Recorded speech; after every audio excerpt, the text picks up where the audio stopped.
good morning, and welcome to Good Morning Sri Lanka on the 26th of February. You're here with me, Harith, on this wonderful Tuesday morning. So we have, as always, we have a very interesting show coming up for you. Plenty of stories from around the world, what's happening in the world of fashion, a little bit of unions in South Korea, as well as some stories, interesting policy decisions by the American administration which have been taken, and also some interesting details about some policy decisions around in Sri Lanka as well. So as always, we keep you updated on what's happening around the world,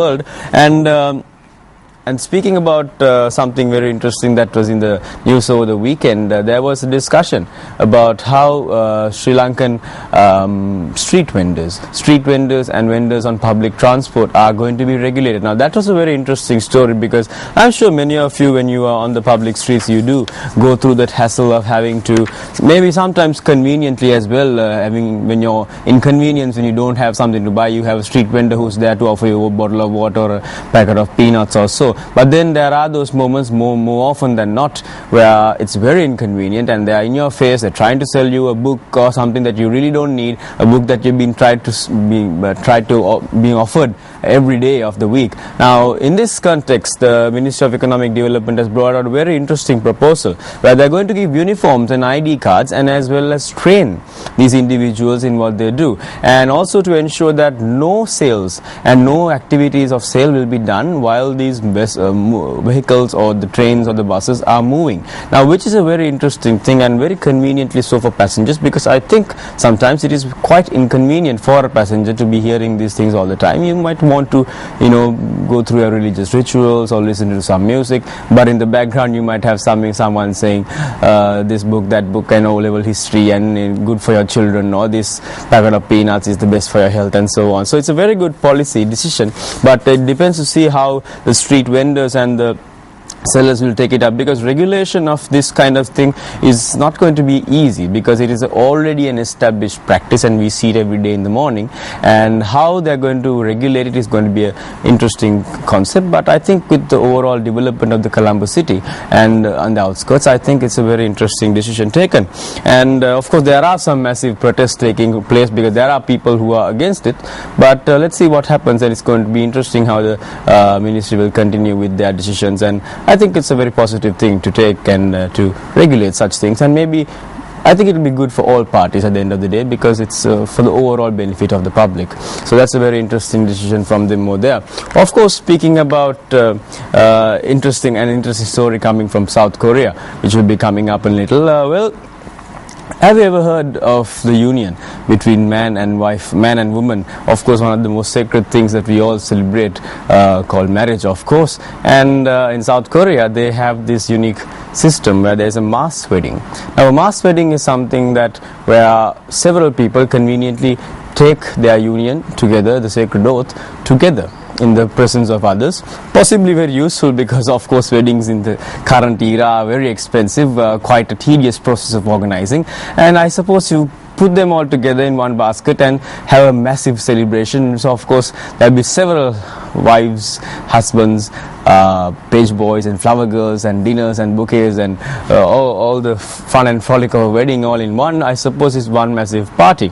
So with that also we had an interesting issue, as I told you, about President Barack Obama. Now when it comes to marriage, an interesting thing that always comes to mind is what is in fact a marriage. Now Section 3 of the United States law regulating marriage, of course, defines marriage as a union between man and woman.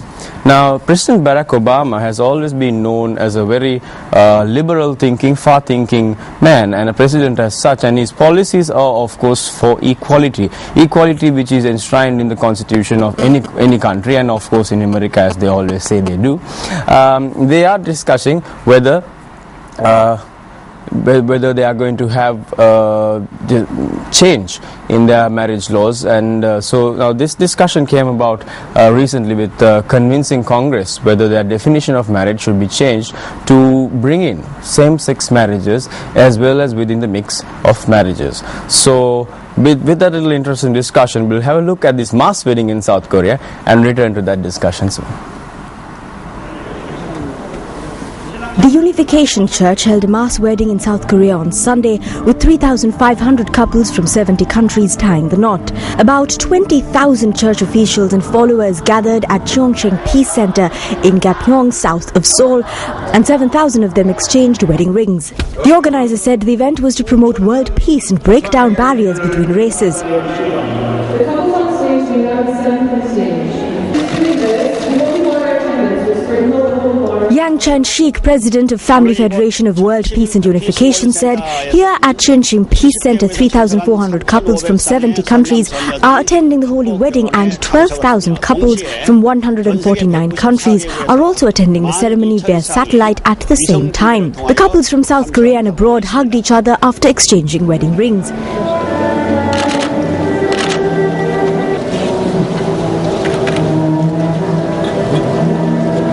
It feels very great. We get along very well. We met 4 days ago by Chumadu's matching, and yeah, we're super happy to be here, and yeah, looking forward to life together, and yeah, it's a good life. Good. We're happy. We're really happy.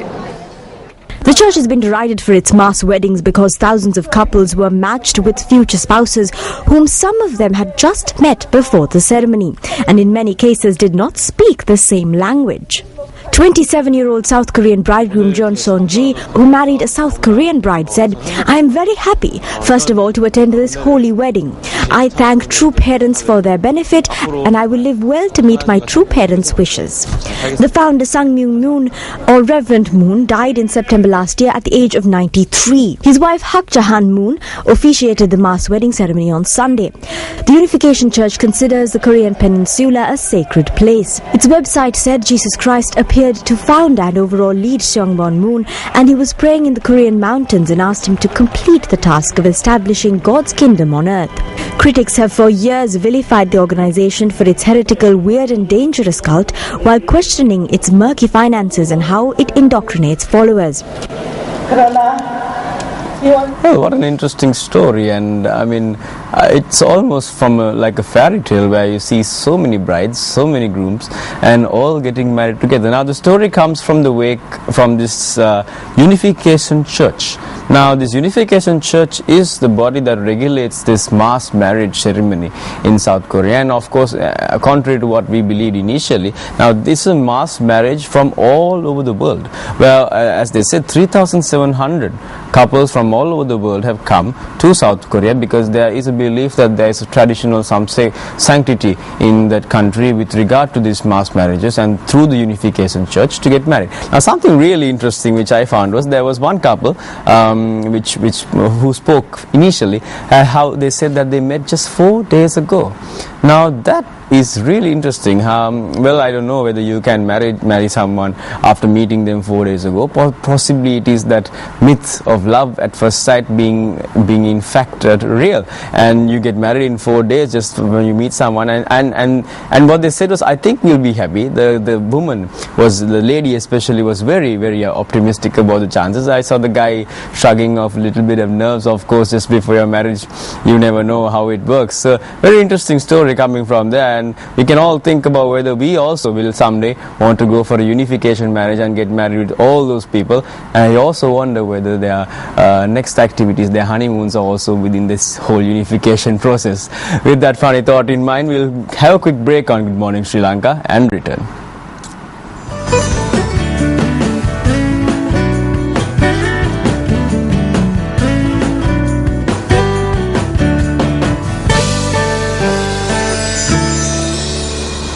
Hello and welcome back to Good Morning Sri Lanka on the 26th of February. You're here with me, Harith, and we followed from that very interesting story about 3,700 people marrying on the same day at the same place with all the lights flashing, and it was almost a disco wedding. And we also saw how some of the couples were very interestedly marrying just within 4 days. So I don't know what the sacred status of marriage, what it is coming to. Well, initially it is now, of course, initially it was of course very traditional, very sacred and so on, but now it's increasingly becoming just a very commercial gig. In fact, I mean, for example, we saw how Kim Kardashian got married to Chris Humphries, and they said they were in love and all that, and suddenly 2 weeks down the line, this file divorce on irreconcilable differences, and it's very strange to see. And when celebrities as such take such stances, well, it's not too out of the ordinary when the average person also seems to take the same decisions. Now, talking about celebrities, our next story will also be about a celebrity panel who are going to be judging something from the famous brand Woolworth. And let's have a look at this story and return.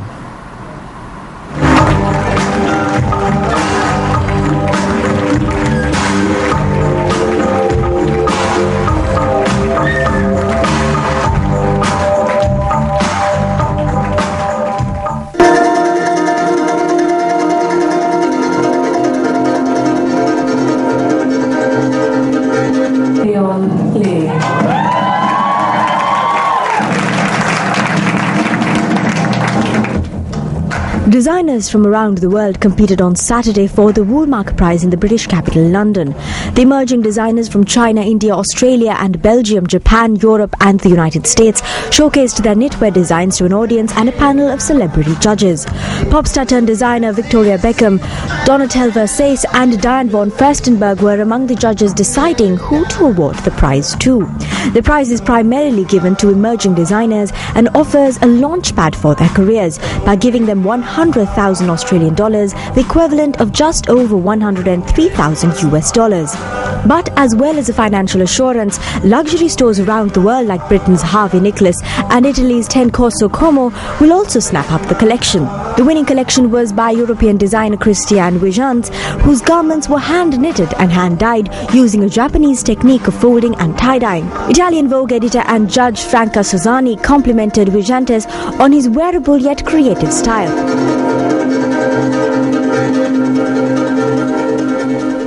Christian, he got his dream, but you know what? In a way, I think that when you get your dream, you deserve it, because he was experimental, but wearable.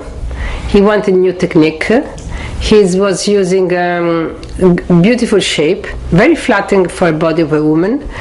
But not boring, not usual, not how can I say? It was anyway something that was something different.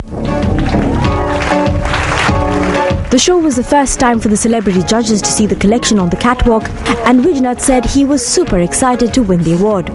He also said the celebrity judges known for their successful fashion lines were enthusiastic about his work. Winner of the 2013 International Woolmark Prize. Please join us in celebrating this momentous occasion.